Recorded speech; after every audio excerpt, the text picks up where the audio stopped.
Aleluia. Irmãos, pregar a palavra, a gente precisa de pregar a palavra. O apóstolo Paulo diz que não importa como ela seja pregada, o importante é que ela seja pregada. Porque ela faz, como citou aqui o nosso irmão, ela faz aquilo que apraz ao Senhor e prosperará naquilo para que Ele a enviou. Eu quero pedir aos pastores, quando forem procurados pelos gideões, abracem. Eles são parceiros nossos na evangelização. O material deles é um dos materiais mais belos e mais completos que são distribuídos hoje no mundo, na área de evangelização. E todo mundo quer um material desse, todo mundo fica apaixonado por ele, não é? Então ele é chamativo, ele tem uma coisa extraordinária e a gente precisa fazer parte disso. Pastores não podem ser gideões, mas pastores podem orar e podem contribuir, incentivar a igreja a contribuir, apresentar membros da igreja para fazer parte, não é? E a gente fica feliz de que os gideões estejam aqui com a gente hoje, nos dando esta oportunidade, falando do trabalho deles. Deus os abençoe, Deus os recompense. Eu quero falar hoje um pouquinho sobre o Ministério Odre Novo, que a gente nem imagina, já são 7 anos, né? Eu pensei que eram uns 3, 4, mas já são 7 anos. E o Ministério Odre Novo, ele nasce de uma necessidade de a igreja ter uma ajuda destes homens e destas mulheres que fazem a obra de Deus no sentido de evangelização. A gente tem tido muita dificuldade com alguns ministérios que, às vezes, não se harmonizam. É muito comum, quando alguém começa a se destacar, pregar, viajar, ele não dá mais atenção para o pastor dele. Não é? Ele prega melhor que o pastor dele, ele canta mais bonito do que a maioria dos membros da igreja, o pessoal convida, ele está aí nas redes sociais, fazem um cartaz bonito, tira uma fotografia que nem é aquilo, né, mas está lá naquela foto, se encanta, né, com aquela fotografia linda, né, e gente começa a parabenizar e tal. E aí ele não se importa mais com o pastor dele, não dá mais atenção, não diz mais para onde vai, não quer mais carta de recomendação. Porque carta de recomendação é um negócio interessante. Ela é uma propriedade exclusiva da Assembleia de Deus. Não é? Carta de recomendação tem cara de Assembleia de Deus. Mas o camarada, quando fica famoso, ele não precisa mais de carta de recomendação. Não é? E se alguém for falar para ele assim, e a sua carta? Ele diz, eu sou a minha carta, eu sou uma carta aberta e lida. Não é? Ele tem logo uma resposta na ponta da língua. E isso faz com que haja uma independência, não é, muito grande desses agentes do Evangelho, dessas pessoas que fazem a obra de Deus. O pastor não gosta disso. O pastor gosta de ver todos os crentes como ovelhas,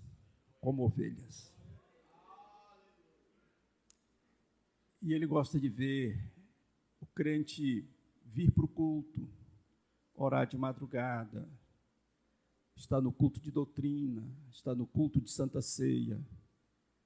E se é uma coisa que difícil para vocês, é esse culto de Santa Ceia, porque é o dia da agenda mais gorda, não é? Parece que a oferta maior é no dia da Santa Ceia, proposta que você não vai recusar. E o dia da Santa Ceia é o primeiro domingo. Aí o camarada, logo na sexta-feira, ele vai lá na gaveta e está a conta de água, a conta de luz, não é? Telefone, e uma série de coisas. Aí ele, não vou tomar Santa Ceia aqui, não, vou pregar, vou arrumar um dinheirinho, segunda-feira eu pago essas contas aqui, depois vou lá, falo com o meu pastor e está tudo bem. E isso vai gerando uma certa dificuldade de relacionamento. Sabe como é que surgiu o Odre Novo?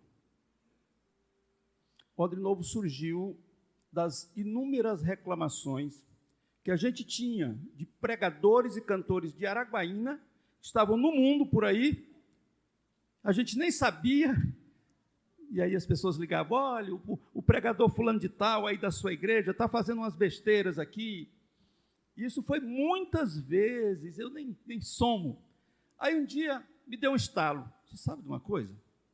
Eu vou criar um ministério para esse povo. Pelo menos eles vão estar reunidos um dia por mês e eu vou vê-los.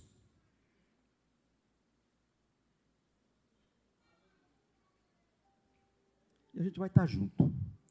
Eu vou poder ouvi-los e eu vou poder estar com eles num culto. Porque a igreja vai crescendo e, de repente, você não conhece todo mundo. Como é que eu vou conhecer esses quase 10 mil crentes que nós temos aqui hoje? Não é verdade? Não tem como conhecer. Mas as pessoas, qualquer um que fizer uma coisa errada, se lembra de mim. Isso é lá do pastor Paulo. Quando o camarada está fazendo uma coisa certa e bela, as pessoas vão dizer, rapaz, tu é de que igreja? Não é? Tu é de onde? Mas quando está fazendo errado, não, esse é do pastor Paulo, esse aí é lá do pastor Paulo. Nem pergunta para ninguém. E aí vocês perguntam, pastor, e resolveu? Olha, irmãos, diminuiu demais. Diminuiu imensamente.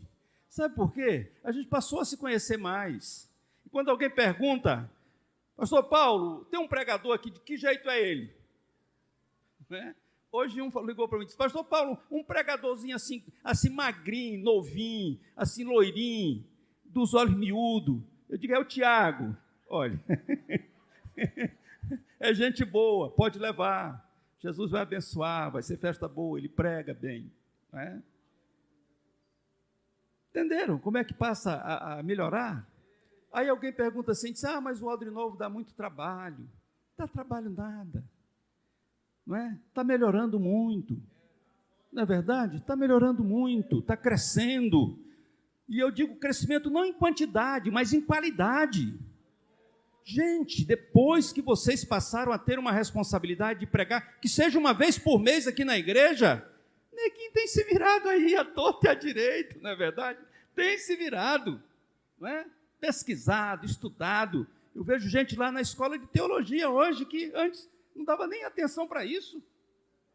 Eu ouvi muita gente dizer, para que eu preciso de curso de teologia se eu tenho uma agenda maior dessa cidade? Mas agora está lá, está estudando, não é verdade? Porque está vendo que tem, não é, gente que também está crescendo e esse é o mercado, não tem como a gente negar isso, é o mercado. E hoje a gente está fazendo 7 anos aqui dessa história. Eu creio que nós vamos muito longe ainda. Eu tenho certeza de que daqui a pouco pastores congregacionais vão começar a dar um maior apoio ao Odre Novo, vão ter mais participação, vão estar mais juntos, vão estar mais presentes, e essa coisa vai melhorar. E nós vamos fazer grandes congressos de pregadores e cantores aqui na cidade de Araguaína, com a graça de Deus. Vocês se lembram que o pastor Luiz César Mariano pregou aqui? Lembram, num congresso do Odre Novo? Ele levou a ideia lá para o Belenzinho. E vocês viram que logo depois teve um congresso lá, de pregadores e cantores itinerantes? Foi o primeiro deles. Nunca tinha havido na história do Belenzinho. Por que houve? Porque ele veio aqui, viu, achou interessante e levou para lá. Já tem lá. Então a gente está fazendo história e está exportando essa história, não é? Porque ela é interessante. Não é? Então, isso é muito bom. E a gente vai prosseguir. A gente vai prosseguir, vai dar certo, vai melhorar a cada dia. Amanhã vocês vão ter um extraordinário pregador aqui. Quinta-feira, outro, sexta-feira, outro. Que coisa boa. Essa troca de experiência que vai enriquecer, que vai fazer você crescer. E eu quero só lembrar você do que Paulo está dizendo para nós. Ele diz assim: portanto, meus amados irmãos, sede firmes, sede constantes. Mas ele não conseguiu ninguém nem para escutar o discurso dele. Todos os discursos registrados na Bíblia, do apóstolo Paulo, registrados na Bíblia, é o mais lindo, é o que ele faz em Atenas. Parece que ali ele se lembrou de tudo o que ele sabia. Parece que ele coloca ali todo o seu conhecimento, toda a sua experiência. Parece que ele fala com vida, com vigor. Não deu resultado. Aí ele sai de Atenas, decepcionado, triste, e ele vai para Corinto. Corinto é uma cidade que está renascendo. Corinto foi uma grande cidade no passado, depois ela foi destruída, e no ano 176, aproximadamente, antes de Cristo, ela vai ser reconstruída. É Júlio César que a reconstrói. E ele faz ali uma enorme cidade, uma cidade de uns 80, 100 mil habitantes aproximadamente. Cidade estratégica, cidade pujante, comércio vivo, porto extraordinário. E Paulo chega lá. Quando Paulo chega em Corinto, a primeira coisa que ele faz é o seguinte: diz, eu vou mudar a minha estratégia aqui. Lá em Atenas, eu fui com o meu conhecimento, eu fui com a minha experiência, lá eu fui fazer aquilo que eu sabia. Agora aqui eu vou mudar.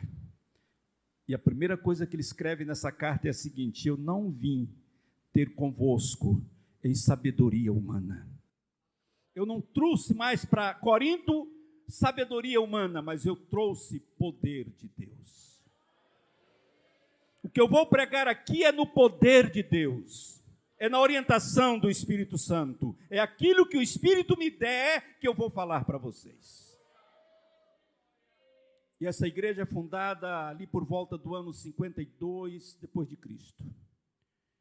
Paulo vai embora e essa igreja fica ali, igreja que deslancha, cresce, se torna importantíssima. E agora começam a chegar notícias de que as coisas não estão bem por lá. Irmãos, onde houver gente, nós temos dificuldade. Onde tiver gente tem problema. Onde tem gente tem divergência, tem confusão, tem contenda, tem inveja, tem egoísmo, tem orgulho. Onde tiver gente, nós temos dificuldades. E Paulo começa a receber inúmeras informações de que eles não estão vivendo o evangelho que Paulo pregou. Eles não estão vivendo a doutrina que Paulo ensinou. Eles não estão vivendo o exemplo de Paulo. Paulo escreve uma carta, essa carta se perdeu, não chegou a nós. Depois Paulo envia Timóteo com outra carta que também não chegou a nós. E aí em seguida ele escreve essa aqui, que nós conhecemos como primeira carta aos Coríntios. E no capítulo 15, Paulo começa a falar de um problema seríssimo daquela igreja.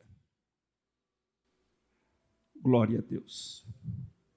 Paulo começa a chamar a atenção da igreja para o verdadeiro evangelho. E quando Paulo fala desse evangelho, ele diz assim: o evangelho que eu preguei aí, o evangelho que vocês receberam, o evangelho que vocês creram, o evangelho que salvou vocês, e que agora vocês não estão mais seguindo como eu ensinei a vocês. E o grande problema é que a igreja estava ouvindo mensagens que colocavam em dúvida a ressurreição de Cristo. E é disso que Paulo vai falar. Ele diz assim: se eu ensinei para vocês o que eu aprendi na Escritura, o evangelho que eu preguei para vocês foi o evangelho que eu aprendi na Escritura. É o evangelho puramente, genuinamente bíblico, cristocêntrico. Eu preguei para vocês. E eu falei para vocês acerca da ressurreição. E eu volto a informar a vocês que a ressurreição é verdadeira. Jesus ressuscitou.